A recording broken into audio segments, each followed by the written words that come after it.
Let's keep calm and mother on. Mothering is way too important to do alone and way too serious to be serious all the time. My name is Christy Thomas, and I am here shoulder to shoulder with you, mothering and enjoying life together. This is the podcast where you can focus on being mindful and taking a deep breath with me and learning new things so you can pause and savor the amazing life you already have. Now let's go. What a start of 2021. I'm not sure where you live in the world, but I live in the United States. And on Wednesday, January 6th, something big happened, right? Attack of rioters during the electoral college counting. And because of the ages of my kids, 8, almost 13 and 14, this week's episode is going to be full of the links that I'm using to have big conversations with them. It's my hope, it's always been my hope, that when raising kids, I'll raise kids that are critical thinkers, that are kind and compassionate, and can do hard things.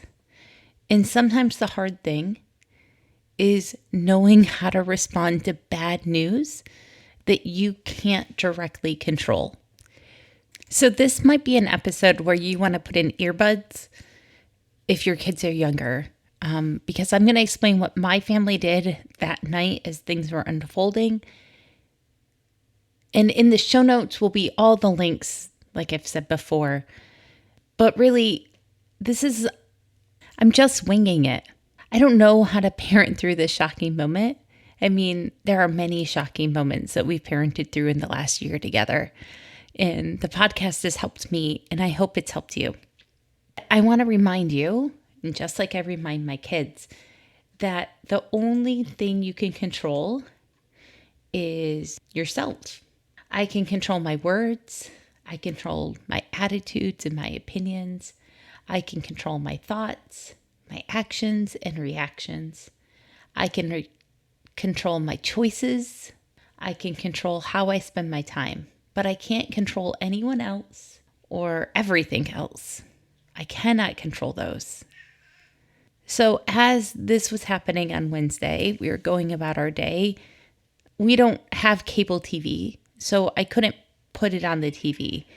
But I did notice that I was instantly drawn into texting with my friends and listening to streaming CNN on my phone to try to figure out what the heck was going on. I posted on social media right away, trying to get a read on my friends that live in the DC area.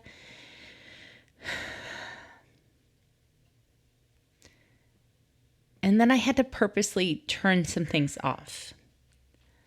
I had to put it in a box so that I could be present with my kids, so I could look at them in their eyes and remember that the people in my house are things that I have the greatest influence on.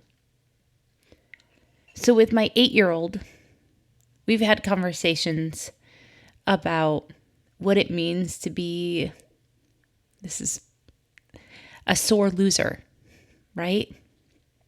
What it means when you're playing a game and you know all the rules, but you don't like the results at the end. How that looks like in our house and how that might look like in the larger world. I got out our guide, White Family's Guide for talking about racism and how to talk about growing up anti-racist. I bought those resources this summer after George Floyd's death, and we'll be using them again. Now with my 13 and 14-year-old, almost 13, we're having a bigger, different conversation, right? My 14-year-old noticed and had big conversations with me about the Black Lives Matters this summer and the protests and how this is being handled differently than those protests. And those aren't things that I want to discuss here. These are the private conversations between mother and daughter as we work on growing up together. But I want you to know that those are the conversations you have the privilege of holding with your kids when they're older. And the conversations that when you're reading news, you want to learn how to fact check from multiple different sources. You never want to put one news source on a pedestal, right? These are the guidelines I'm teaching my kids. They're not rules for parenting.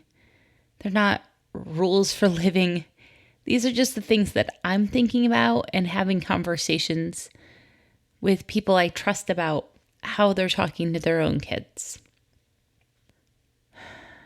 And then Wednesday night, we watched Zootopia.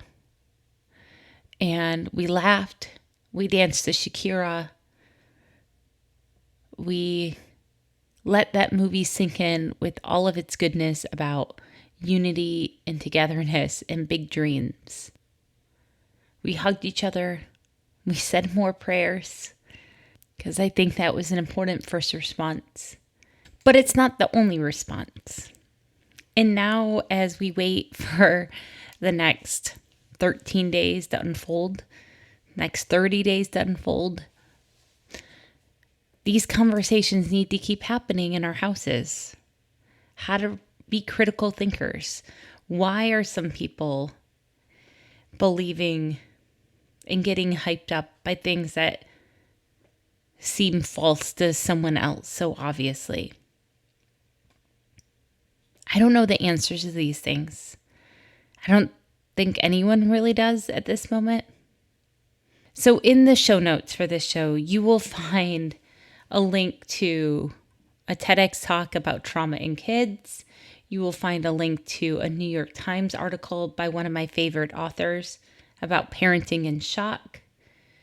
You'll find a link to Common Sense Media about talking to your kids, an NPR link about talking to your kids about scary news.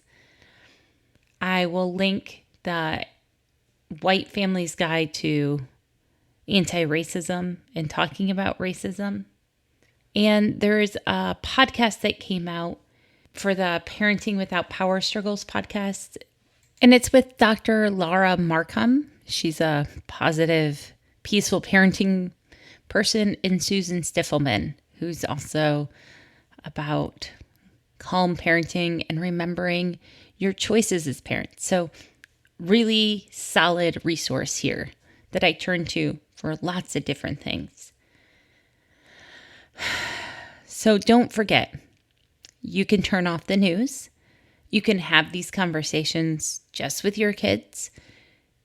I think it's important that we do have these conversations with our kids. I keep thinking back to different conversations I've had with my dad about him growing up and how he remembers JFK getting shot. And my mom remembers it, and she was living in Canada at the time. And so there's a good chance that if your kids are over the age of 8, like mine are, that they'll remember these moments. And I want them to remember me having big conversations with them about these moments, that they weren't just tossed around in the news cycle, right?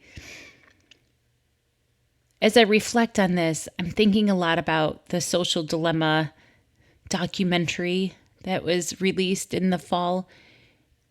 And as I look at the news and I look at social media during this time, it's a good reminder that, one, I'm not paying to use these services so that I am the product that's being sold, right?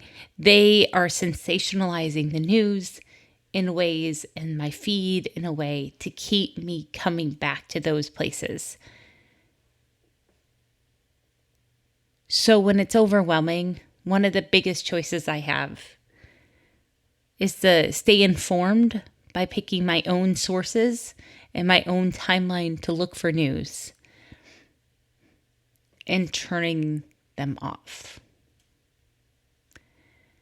Here is your self-care task for today. I want you to go on a family walk or a walk by yourself. I want you to take a bubble bath. I want you to hold a cup of warm, hot tea or coffee and feel it in your hands. Basically, I want you to do something that gets you into your physical body so you can be in the present moment, whatever that looks like. It's pretty rambly, isn't it? It's a hard assignment. And then for your family, I want you to figure out something that makes you guys laugh together, that really just bonds you together, like Zootopia, lighten the mood for us. We'll probably blow up some balloons and play balloon volleyball inside the house. We played Foursquare in our driveway. Do something that turns all of you together so you can pause and connect and slow down time. You're doing great work. You're exactly the right mom for your kids, and your kids are the right kids for you. And even though we didn't see any of this necessarily coming, or maybe you did, we can still do hard things together. And those hard things are choosing how to control our thoughts and our actions, our responses, and choose how to love well. I'm so glad you're here. Please share this if it helps, and don't forget to check out the show notes for all the things that I'm using. They're just guidelines. And I hope that my internet research helps you, because parenting is too serious to do it alone. And this is pretty serious. Have a great day. Thank you, thank you, thank you for being here.